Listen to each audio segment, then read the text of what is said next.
Hello. It's Fridays with Father, and it's April 9th. And Jonah's on the floor asleep, but it's Easter. So happy Easter to you all. Various parishioners this week have said to me, did you have a good Easter? And I come back at them and say, I'm having a great Easter. It's not past, it's still ongoing. Jesus is risen. Now, admittedly, I have to say that I am somewhat exhausted after the exertions of Holy Week, but that's only to be expected. Where if you're out partying, for a whole week, what can you expect? Well, we were partying here at CHS with our faith and the mysteries of our faith, and ritual takes something out of you. It takes energy. It exhausts you. So this last week I've been trying to sort of catch up on my Zs, my sleep, my Zs. In other words, even though it is Easter, I've actually sort of at times gone back into the tomb to get a bit more shut-eye and to catch up on some of that sleep. So anyway, but I'm happy to be here with you this afternoon, and I was just saying to Maria, that in a few hours' time here at CHS, I've got confirmations. Yeah, I'm confirming about 25 young people, and I was saying, in a nice way that in some ways it's the last thing I want to do today because I'm quite tired and quite exhausted. But the Spirit will move. The Holy Spirit will move because it's confirmation, and when it comes the moment, we will be full of energy and ready for it. It's kind of a dull, miserable day here, a bit rainy, a bit Welsh, really, but which is quite nice, really. It's quite nice. But it's the kind of day when really you want to take a nap, have a siesta, but actually no chance of that today.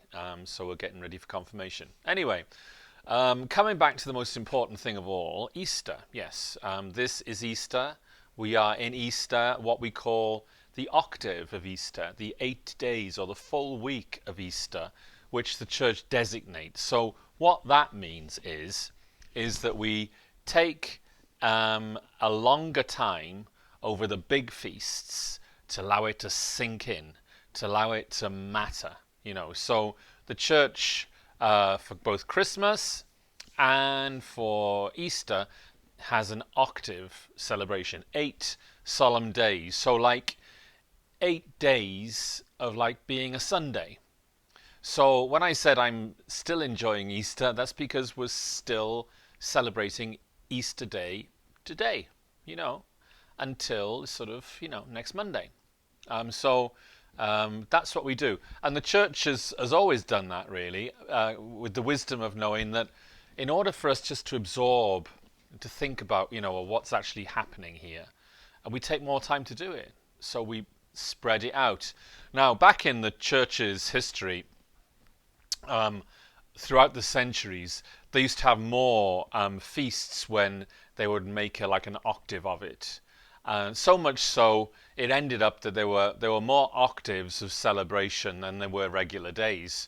So I think it was like in the 19th century, or maybe early 20th century, one of the popes decided we need to sort of like cut this back, and get to the heart of the matter.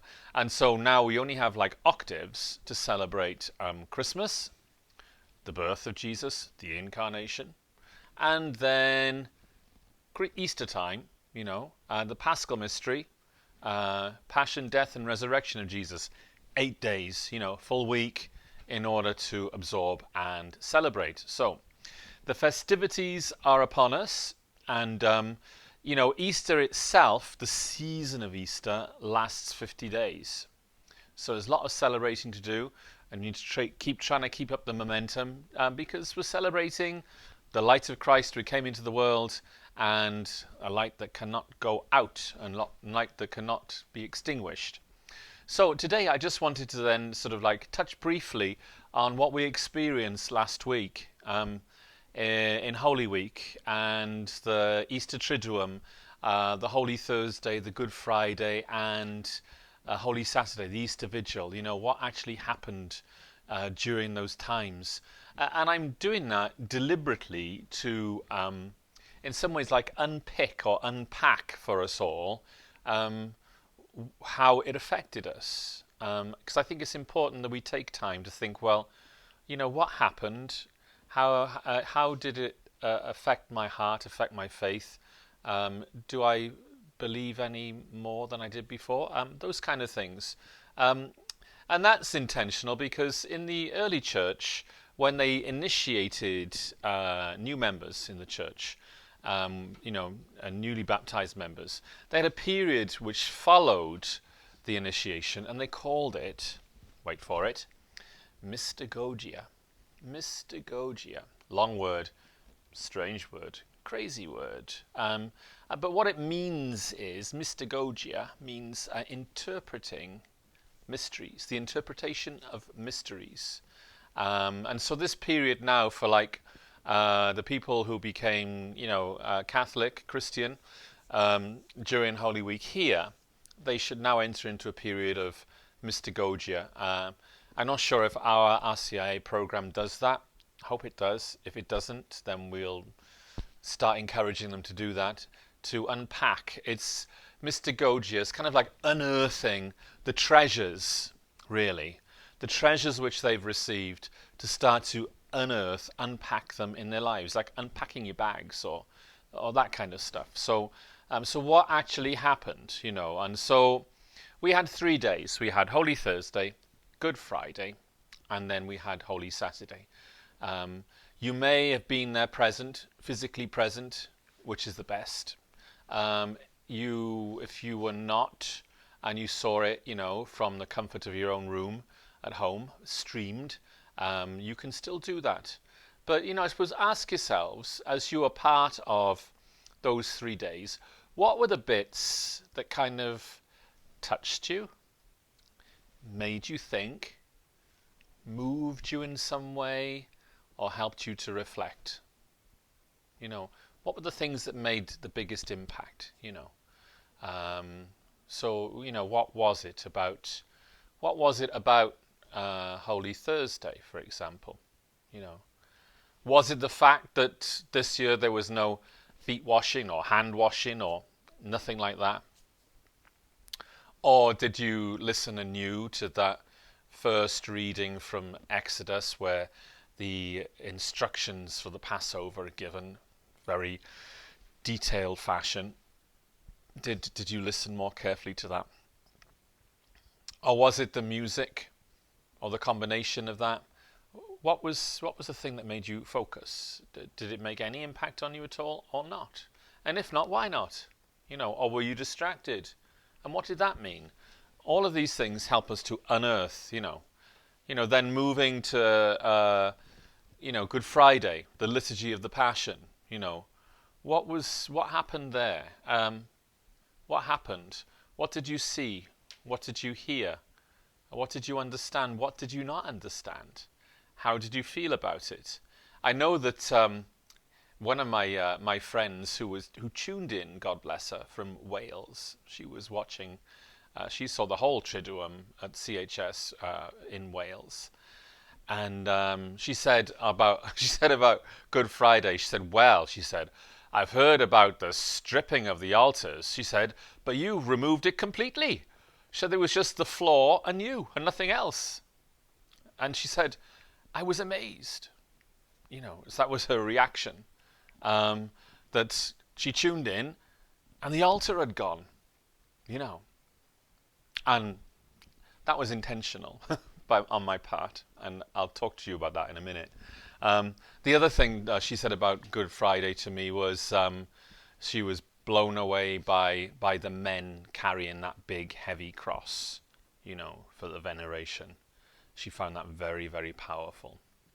So what did you find powerful? Or what made you stop and pause, those kinds of things. And then moving into the Easter Vigil, how was that for you? How did you feel? Did you feel drawn into it? Or were you just a bystander? Were you just watching from afar? We baptized 3 different people Can you remember the names? To be honest, I struggle. But I mean, and then when we poured the water, did you hear the water trickling into the bowl? Did you see the reaction of anybody around you as they were getting confirmed? Was there somebody sat in front of you that got confirmed? Did you hear them give the responses or not? Those kinds of questions. Well, to help you in some ways go back and not so much relive it, but think, well, what was that all about? And what did I like? Or not so much like, but how did it affect me? Those kinds of things. This is the area we call a mystagogia. Mystagogia, when we start now to interpret the ministries. I've said to you before, that these are the three most important days in the year of the Catholic Church, beyond, any other feast day. It's the 3 days in Holy Week called the Triduum, and we are given, if you like, the opportunity to not just walk with Jesus, but to have, if you like a retreat, a personal retreat with Christ, and to be renewed in our faith. And when we allow the rituals to work upon us and allow Jesus to work upon us, we see changes in ourselves. So do you feel any different this year, having been a part of the 3 days of the Triduum? If so, how do you feel? What is the change in you? What's the change in your prayer life? I know, speaking personally for myself, I just feel a whole lot more positive, about everything, about myself and you and the parish and the world, and just, very, very grateful. I do have to say to you, I want to thank you all for being a part of Holy Week this year. I know it's a different year, and everything is maybe not the way you expected it to be, and and it's my first year here with you, so I probably messed up in a number of different areas. And I'm sorry for that. But I really enjoyed my first Holy Week here at the Church of the Holy Spirit, and I look forward to many more of them with you. This has always been for me, since a child, really. I just love it. I just love Holy Week, and my parents always took me to these rituals, these liturgies, from an early age. So, I remember as a kid how solemn like Holy Thursday was, especially like transferring the Blessed Sacrament to the altar of repose and the incense, and it was night time, and it was very, very solemn on the Holy Thursday. And then remembering Good Friday, just how silent that was, and the church was packed with people, but just how in some ways silent and empty the whole thing was. Empty and yet full at the same time. But it was a very, very stark experience, I remember, as a kid, so that starkness of Good Friday. And then the Easter Vigil, Holy Saturday. When I was a kid, it would always start later, and so like 10 o'clock at night, or maybe later.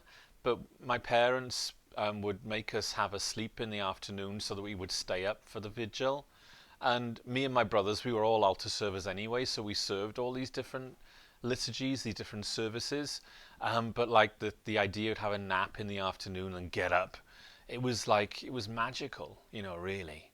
Especially if there were baptisms involved. But the whole thing, starting in the darkness and having these little candles to carry, the light and then the big Easter candle. It was magical. It was magical. But I've always loved them, and I love these days, and I loved it with each one of you, and looking forward to next year already. I'm looking forward to next year already. So anyway, I just want to come back briefly before I wind this up for today, to touch on that point that somebody mentioned about, say, well, I've heard of the stripping of the altars, but you completely removed the altar. And we did completely remove the altar, and I'll tell you why. At any liturgical celebration, of the church, the main focus is the altar.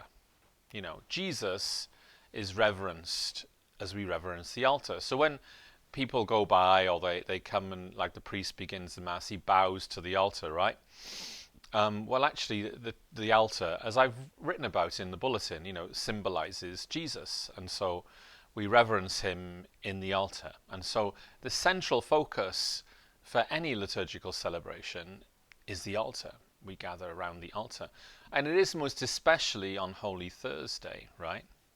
Because it's the Eucharist that we're celebrating most of all, and the commandment of loving one another. But then what happens then, you see? What happens at the end of Holy Thursday Mass, right? Jesus, in the form of the Blessed Sacrament, which is stored in the tabernacle, he's removed. He's removed and he's reposed in a different place.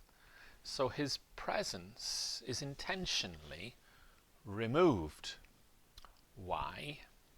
Because the following day we celebrate his death on the cross, and the focus for Good Friday is the cross, and not the altar, because he's not there. So traditionally, you strip the altar, you remove all the cloths, and you just leave it bare, right? You leave it bare.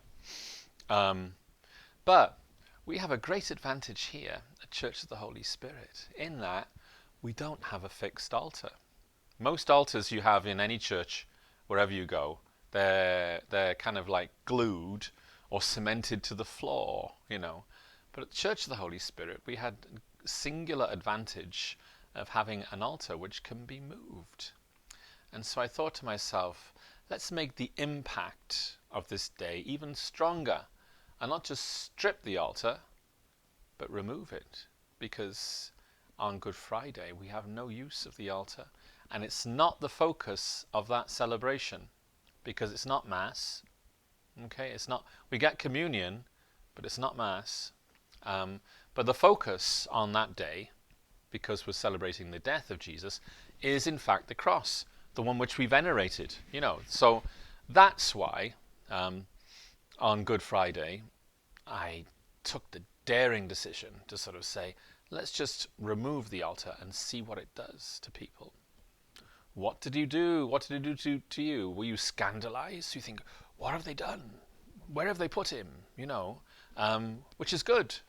Did it jar with you? If it did, good. It was intended to. Were we scandalized? Yes, we should be scandalized by the cross. The liturgy of the Passion should scandalize us. It's a scandal. And then you see the following day, when we come back in for the Easter Vigil, the altar is restored, and it's all dressed up for celebration. It's all dressed up for celebration, but it doesn't become the focus for Mass until after we sing the Gloria. And before that, you see, the main focus is the big candle, the big light. That's Jesus. That's Jesus. Until we sing the Gloria. And then and the candles are lit around the altar, and then the focus shifts then once more to the first celebration of Eucharist on Easter Sunday. Anyway, I don't want to go on. I could go on easily talking about this, because I have great enthusiasm and love for it. And maybe another time I'll talk some more about it. But I just wanted to touch on those few points and to help you to start to unpack a bit of what you experienced during Holy Week here at CHS. I'll stop here, but just to sort of say, this coming Sunday is the second Sunday in Easter, and it is also known as Divine Mercy Sunday. And I'll talk to you more about that next week. And the reason why is that I know a number of you have asked about the devotion, the Divine Mercy devotion, and it may or may not be your thing. It's not particularly my thing, but I'll talk about it next week, and we'll talk about how to even pray what they call the chaplet of the Divine Mercy. But for now, I'm going to go and take a nap, I think, before I get ready for confirmation. But I see you all sometime this weekend, I hope. In the meantime, be joyful, keep the faith, take care. Bye bye.